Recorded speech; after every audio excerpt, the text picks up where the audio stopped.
One of those women was Akunyili. And from there, she began to climb in her political career and so on and so forth, and she became a great name at national level. So Mr. President is in the process of fielding available offices. And I don't think that 35% affirmation action is only tied to either ministerial or governorship. Otherwise, we would have quickly. No. It's not only tied to ministerial.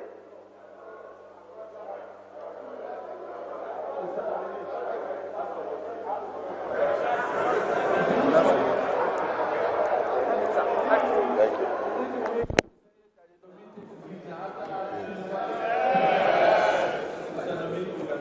Well, sir. Okay, sir. Go to the center.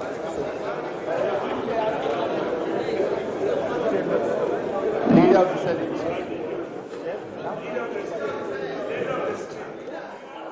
The fifth nominee there, leaving the chamber after spending over 1 hour, and I think he has spent the longest time before the lawmakers. But it was a very interesting time, and he was taken up very, very thoroughly on issues to do with the justice system in the country, and he tried to address almost all the questions that were put to him.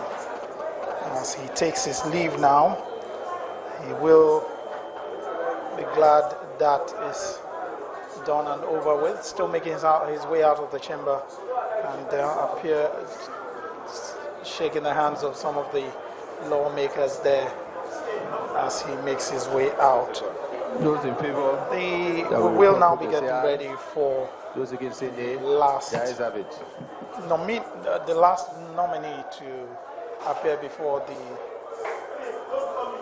Senate today.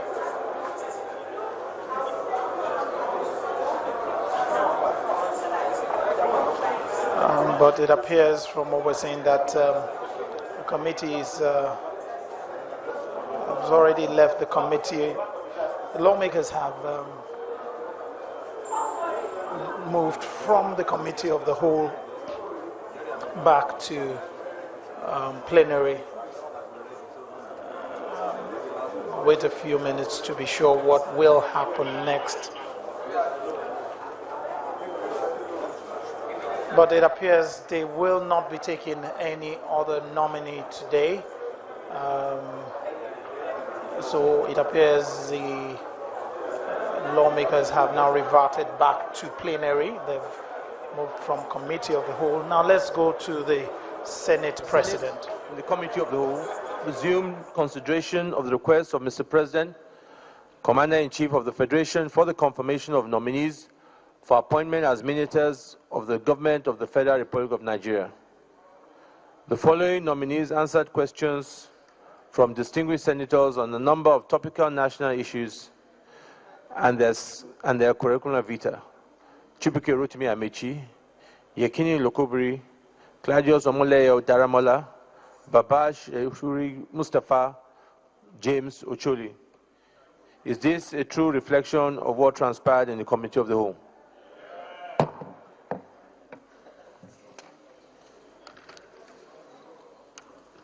Further confirmation hearings on the other nominees deferred to the next legislative day.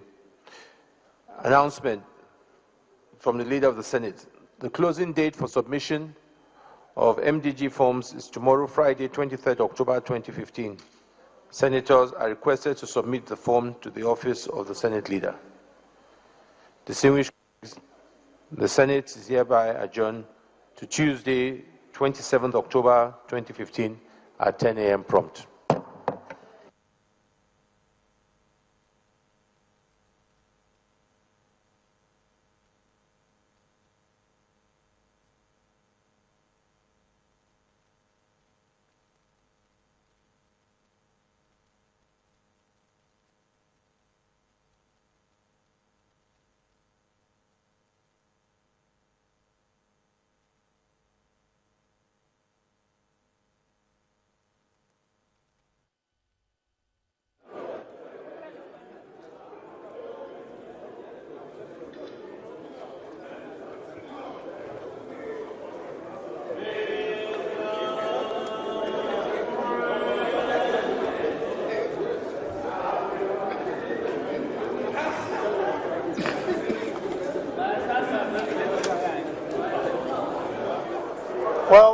is how it has been today here in the National Assembly with the confirmation hearing of the ministerial nominees. 5 of the nominees were screened outside the 6. 6 were outlined to be screened today, but it appears we've only taken 5. We also have not, these have not been confirmed yet. Just to make it clear that they've just gone through the confirmation hearing, the prayer have not been taken. The Senate President has not put the question to whether or not they have been confirmed. So it appears this will be deferred to next week when the Senate says it will now continue with the other screening. But I think of note in today's screening has been the fact that it appears we have taken one of the nominees that has been key on the list right from day one when this confirmation hearing began, that of former Governor Rotimi Amechi. But the Senate President has made it clear this will continue next week. We'll continue with the remaining nominees next week, and then it will be time to confirm once and for all whether or not the nomination of Rotimi Amechi scales the hurdle here in the Senate. We also want to make it clear that the report of the Committee on Ethics, which looked into the petition that was brought against him, has also not been considered. It's been laid before the Senate, but it has not been considered. The recommendation by the Committee on Ethics has not been considered by the Senate, and a position has not been taken. What that means is that if the committee now says they feel the petition or that the nominee should not have been screened, then that might just be what will happen. But for now, that will be something I'm sure they will consider next week when the House resumes. So from here in the National Assembly, I would like to say this is how it's been for the day in the confirmation hearing of ministerial nominees that took place right here. Would like to return you now to our studios in Lagos for the continuation of our regular programming. Larry Lasisi, of course, for Channels Television in Abuja at the Senator's Den, where the ministerial nominees were being quizzed, of course, bringing all of those moments live to you here on Channels Television. We'll now take you very quickly to our regular program.